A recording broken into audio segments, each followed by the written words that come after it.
अभी किसी ने कहा था, अगर आधी रात को तुम्हें कोई अदृश्य आवाज कान के पास आकर कुछ बोले तो जवाब मत देना, क्योंकि वो इंसान नहीं होती, वो होती है करना पिशाचनी। बनारस हिंदू विश्वविद्यालय का छात्र अर्जुन मिश्रा इतिहास का रिसर्च स्कॉलर था।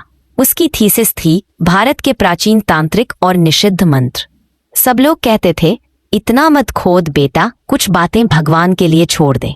लेकिन अर्जुन मानता था, हर कथा का कोई ना कोई तथ्य जरूर होता है।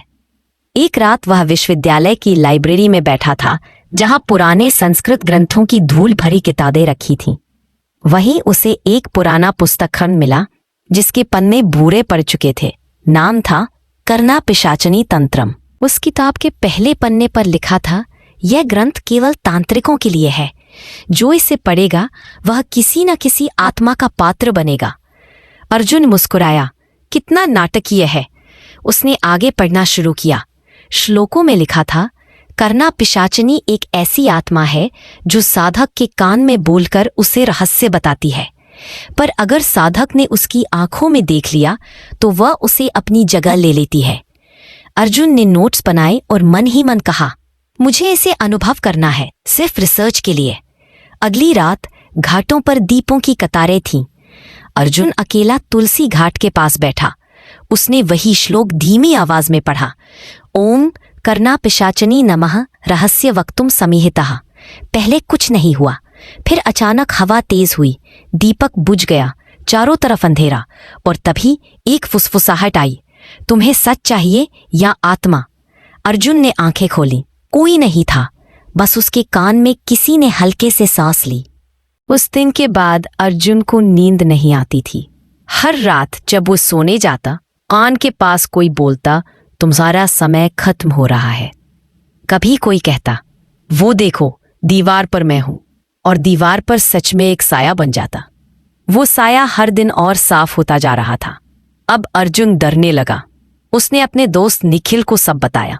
निखिल हंसा, भूत नहीं, हेलुसिनेशन है। पर उस रात निखिल के सामने ही अर्जुन के कान से खून निकलने लगा और कमरे में गूंजी एक आवाज, उससे बात मत करो। अर्जुन अब परेशान था। वो गया काशी के पुराने तांत्रिक पंडित हरिदास के पास। हरिदास ने उसकी आंखों में झांक कर कहा, तूने जिसे बुलाया है वो अब तेरे अंदर है। अर्जुन कांप गया, मैंने तो बस श्लोक पढ़ा था। हरिदास बोला, वो मंत्र नहीं, आमंत्रण था। अब करना पिशाचानी तेरे कान से तेरी आत्मा तक पहुंच रही है। अर्जुन ने पूछा, उसे रोका कैसे जाए? हरिदास ने कहा, रोकने का बस एक तरीका है, उससे पूछ मत, जवाब मत देना, वरना वो बोलने वाली नहीं रहेगी, वो तेरे माध्यम से बोलेगी। अर्जुन ने खुद को कमरे में बंद कर लिया। सारी लाइट्स बंद, मोमबत्ती जली। वो अपनी रिकॉर्डिंग चालू कर रहा था ताकि आवाजें कैप्चर कर सके। रात के 3 बजे कैमरा ऑन था और फिर वही फुसफुसाहट आई, अर्जुन क्या तू मुझे सुन सकता है? वो चुप रहा। फिर वही आवाज, तेरी आत्मा बहुत उज्जवल है, मुझे चाहिए। कमरे का तापमान गिर गया, मोमबत्ती की लौ नीली हो गई। कांच के शीशे पर धुंधली आकृति उभर आई।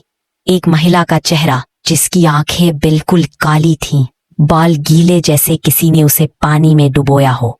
मुझे देखो, उसने कहा।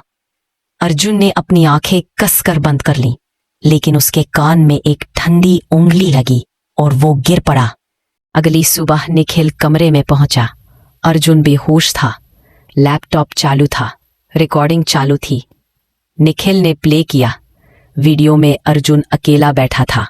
फिर अचानक उसकी आंखें ऊपर चली जाती है और उसकी आवाज बदल जाती है। अब मैं बोलूंगी। निखिल पीछे हट गया, क्योंकि स्क्रीन पर उसी वक्त अर्जुन का चेहरा महिला के चेहरे में बदलने लगा।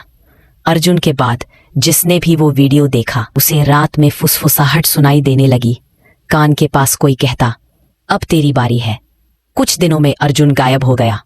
लोग कहते हैं उसने गंगा में छलांग लगा दी, पर उसका शरीर कभी नहीं मिला। हरिदास पंडित ने कहा, अब वो कहीं नहीं गया, अब वो खुद एक माध्यम बन गया है। 3 साल बाद BHU में एक नया छात्र राघव अर्जुन की पुरानी थीसिस फाइल पढ़ रहा था। फाइल के साथ एक पेन ड्राइव थी। नाम लिखा था डोंट प्ले, पर उसने प्ले किया। और जैसे ही वीडियो चला कान के पास से हल्की सी फुसफुसाहट आई, क्या तू मुझे सुन सकता है? राघव ने स्क्रीन की ओर देखा। वीडियो में कोई नहीं था, सिर्फ एक महिला की काली आंखें धीरे धीरे कैमरे के करीब आ रही थी और फिर वीडियो ब्लैक। अगले दिन कॉलेज के सीसीटीवी में राघव लाइब्रेरी में अकेला दिखा, कानों में कुछ बोलते हुए, मुस्कुराते हुए। धीरे धीरे उसने अपना सिर टेबल पर दे मारा। दीवार पर खून से लिखा था, अब मैं बोलूंगी।